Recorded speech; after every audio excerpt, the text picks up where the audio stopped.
This chapter deals with bankruptcy and creditors' rights. So we get into some different terminology. So we're talking about secured transactions. So a secured party is a creditor who holds an interest in your collateral. So like your car loan, your house loan, things that you have, motorcycle loan, things that there's an asset kind of backing that. Those would be secured parties. So unsecured parties would be more like your credit card debt. A debtor is the person who obviously owes that payment. The security interest is the interest that that person has in the collateral, so in the car or in the house or the motorcycle. And then in those types of agreement, when there is collateral, there has to be an agreement in writing. So there has to be a contract that's signed in writing. So there'd be a security agreement. And obviously the collateral would be the car, the house, the motorcycle, whatever the asset is. So remedies for default: if the debtor is not paying that debt, the creditor can, and probably most likely will, repossess the property. So normally if you don't make your car payment or motorcycle payment or boat payment within like 3 months, they will come and take that vehicle from you, and they'll take it anywhere. I mean, I've in face-to-face classes, I've asked students, hey, does anyone have stories?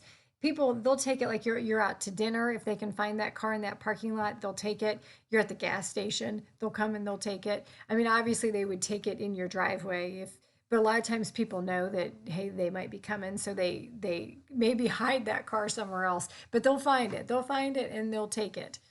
So that's the easiest way for the creditor to do it. If it's a mortgage and it's a house, that normally is more like 6 months, and then they can't obviously take it, but they would evict you and then auction it off.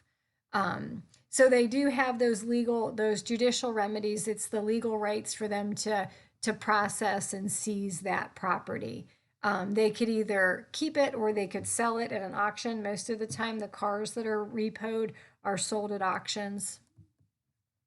So there's liens. Liens are a claim against that property. There's a couple different kinds of liens. So a mechanic's lien is for work on a real property. So say you had a roofer come and roof your house and you never paid him. Well, he could file a mechanic's lien, so that, granted, it doesn't force you to pay, but you can't sell that property without clearing that lien. So in order for you to sell the house, he'd have to get his money out. An artisan's lien is work on personal property. So say you had somebody fix your car and you didn't pay them. They could then place a lien on that vehicle so that the title couldn't be transferred unless they were paid, and that's an artisan's lien. Judicial liens are when the courts are going to allow the creditor to seize that property. So there's two different writs. So there's a writ of attachment and there's a writ of execution. So the writ of attachment occurs prior to the trial, and the writ of execution occurs after the judgment, and when that property is sold. So the one kind of gives them the right to seize it, and then the other one is after it happens. Garnishments can happen where the creditors can get a legal order to take money out of your paychecks. So your payroll department is going to go through some mathematics because they have to leave you kind of what's basically equal to minimum wage. I mean, there's a minimum amount for each state, but anything over that, they could be garnished. So you have to keep that in mind, that can happen for medical bills, for credit cards, for car loans, anything that you haven't paid. Because even with the car loan, even if they come back and they seize that car, if you still owe after they auction it off, they still can garnish your wages for that amount that's left. Then there is when a third party kind of guarantees that loan or is that co-signer for you. So a surety is when the third party promises to be primarily responsible. So say like with my son in college, I may be that surety for his lease to say, okay, yes, I will be primarily responsible for any lease payments on that apartment or townhouse that he's renting. Maybe he's going to get a car loan and I'm going to just be secondarily liable. So then there'd be a guarantee. I'd say if he doesn't pay, I'll pay. So just be very careful. And as we learned in our contract laws, anything that's like that surety or guarantee, that co-signer has to be in writing to be enforceable. And then just know, obviously, if you ever co-sign on anybody's, loans or leases, that you could end up being liable. And even by that last bullet point, even if that person in the middle, say it was my son declares bankruptcy, I don't declare bankruptcy, I can still be held liable. So there's different laws that assist debtors, because debtors will find themselves in financial trouble and they'll need help. So the homestead exemption allows for certain things to be free from the creditors or the trustees in bankruptcies.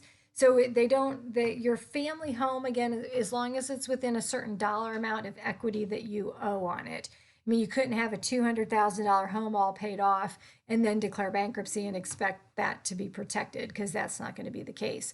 But say you have a reasonable priced home that you've got, I think, around $30,000 of equity, that home can be safe, and that you still have to continue to pay your mortgage, because you can exempt things from the bankruptcy, and they wouldn't take that away from you. Then there's a whole list of different personal property exemptions. So household furniture, your clothing, vehicles, again, up to a certain dollar amount, which isn't very high. I think it's less than $3,000. Your livestock and your pets, your equipment if you're self-employed, your Social Security, disability, and alimony and child support payments, those cannot be touched in bankruptcy either. So we have different chapters of bankruptcy that you want to understand. So Chapter 7 is our liquidation chapter. Chapter 11 is corporate reorganization, where the debt is reorganized and allows the company to stay in business. Chapter 12 is for family farmers, which we won't really get into too much. And then Chapter 13 is a repayment plan. So most people want to go into Chapter 7, but then sometimes if their income is over a certain threshold, they will be pushed into Chapter 13.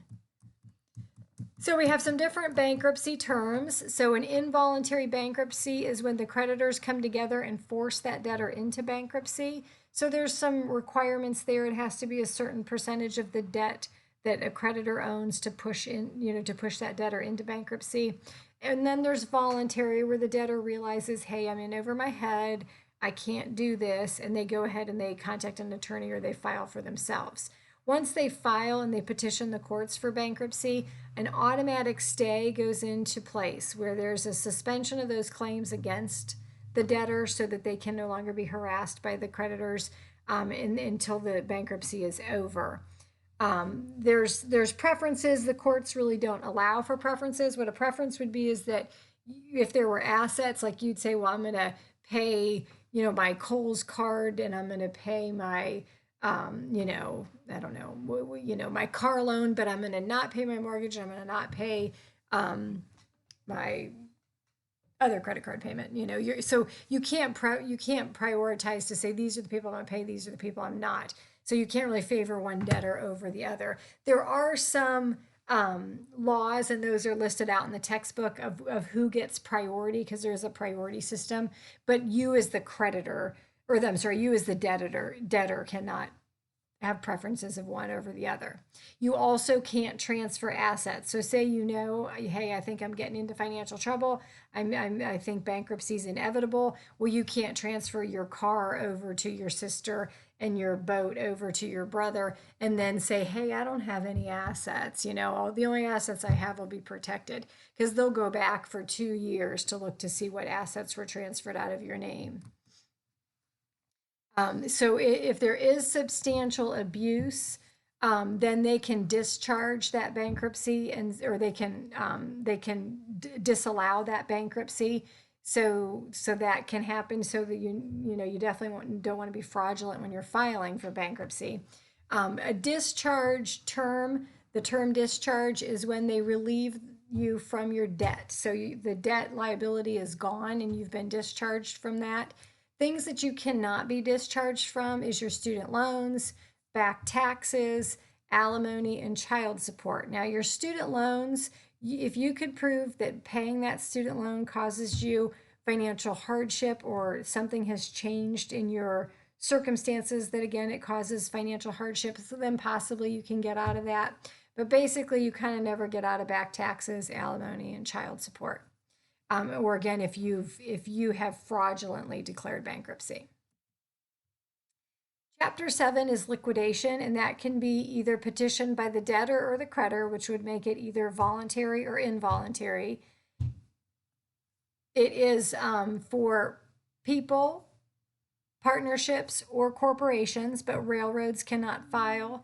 The basic procedure is that the trustee is going to sell off any non-exempt property. So again, go back a couple slides.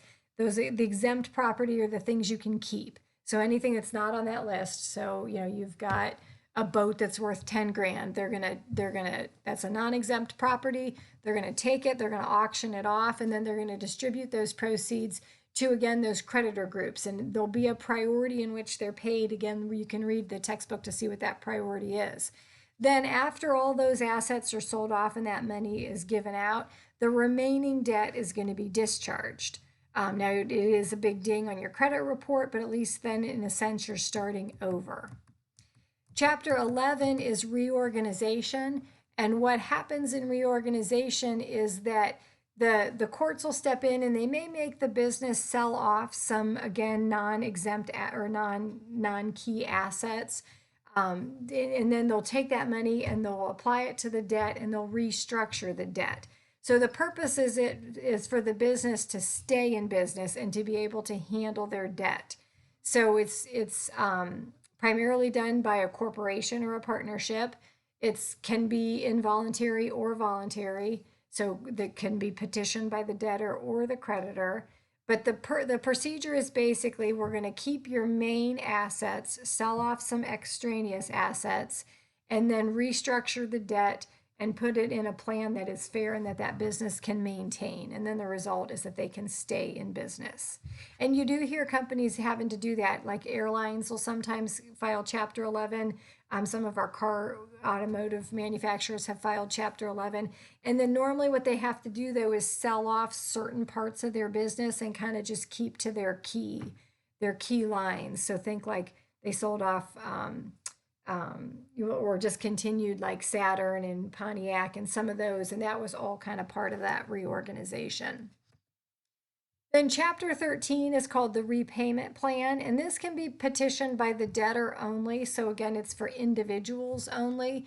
And what happens is that the debtor's disposable income is going to be turned over to a trustee, the trustee of the bankruptcy, and then that trustee is going to pay off the creditors monthly. So for most people, what that looks like is if you have a job, your wages are going to be garnished. The garnishment is sent to the trustee, and then the trustee pays off the creditors, and normally it lasts about 3 to 5 years.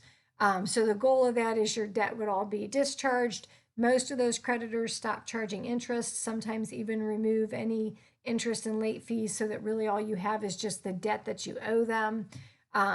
And then again, you're after that period of time of repayment, then you're going to be debt free. Debts relating to criminal charges. So say you had a DUI and let's say worst case scenario, you killed somebody in a DUI accident, and now you've been charged with $1 million. You used to be able to write those off in bankruptcy. Those are no longer dischargeable. So that is one of the other debts that you cannot get out of. And that is Chapter 16 then on bankruptcy.